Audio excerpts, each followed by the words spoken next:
अस्सलाम वालेकुम जी, कैसे हैं आप सब लोग। उम्मीद करती हूँ कि सब ठीक ठाक होंगे। आज मैं आप लोगों के साथ बहुत ही ज़बरदस्त टिप्स शेयर करने वाली हूँ। उम्मीद करती हूँ कि ये टिप्स आप लोगों को पसंद आएंगी। प्रेशर कुकर के लिए, प्रेशर कुकर में से अक्सर पानी या सालन बाहर निकलना शुरू हो जाता है। तो इस मसले के हल के लिए आप क्या करें कि पानी की एक तो मुनासिब मिकदार डालें। अगर ज़्यादा पानी होगा तो तब भी ये मसला होता है। और दूसरे नंबर पे आप ये टोटका आजमा सकते हैं कि आप प्रेशर के ढक्कन के किनारों के गिर्द ऑयल लगा दीजिए। ठीक है जी। अंडे से तली चीज़ों के लिए, जब भी कोई चीज़ अंडे में डिप करके फ्राई करनी हो तो अंडे में 1 चम्मच दूध और चुटकी भर बेसन मिक्स करके फेंटें। इस अंडे में लिपटी हुई चीज़ें बेक की हुई महसूस होंगी, ऑयल भी कम जज़ब होगा और अंडा भी ज़ाया नहीं होगा। बर्तन धोने के लिए बेहतरीन टोटका, बर्तन धोते वक्त बार बार बाजू नीचे आते हैं और गीले हो जाते हैं। सर्दियों में जैसे ज़्यादा मसला होता है कि खुश्क भी जल्दी नहीं होते हैं।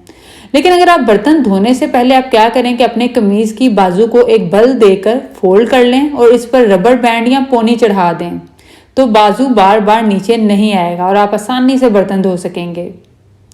चम्मच चमकाने के लिए, चम्मच जो है वो जब नए लेके आते हैं तो किस तरह चमक रहे होते हैं, लेकिन आहिस्ता आहिस्ता वक्त के साथ वो डल होते जाते हैं। तो इनको चमकाने के लिए आप क्या करेंगे कि आप एल्युमिनियम फॉइल लेकर उस पर टूथपेस्ट लगाकर आप चमचों पर रगड़ें। तमाम मैल कुचैल उतरने के साथ चमचों में चमक पैदा हो जाएगी।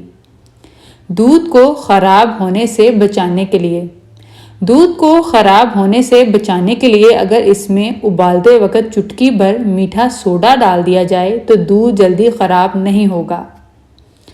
अगर फ्रिज से बू आती हो, अगर फ्रिज जो है वो सही तरह से कूलिंग ना करती हो तो फ्रिज में से ना फलों सब्जियों की बू आने लग जाती है।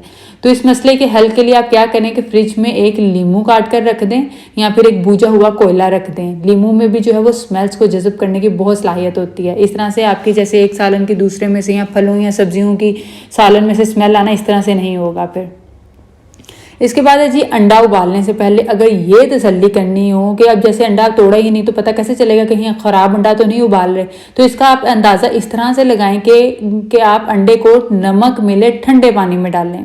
अगर अंडा तैरने लगे तो ख़राब, अगर डूब जाए तो ठीक है। ठीक है जी। आपने अक्सर देखा होगा कि तंदूर वाले आटा गूंद कर ऊपर मक्खन या ऑयल वाला चिकना हाथ आटे पर फेर देते हैं और गीला कपड़ा निचोड़कर आटे पर बार बार रखते हैं।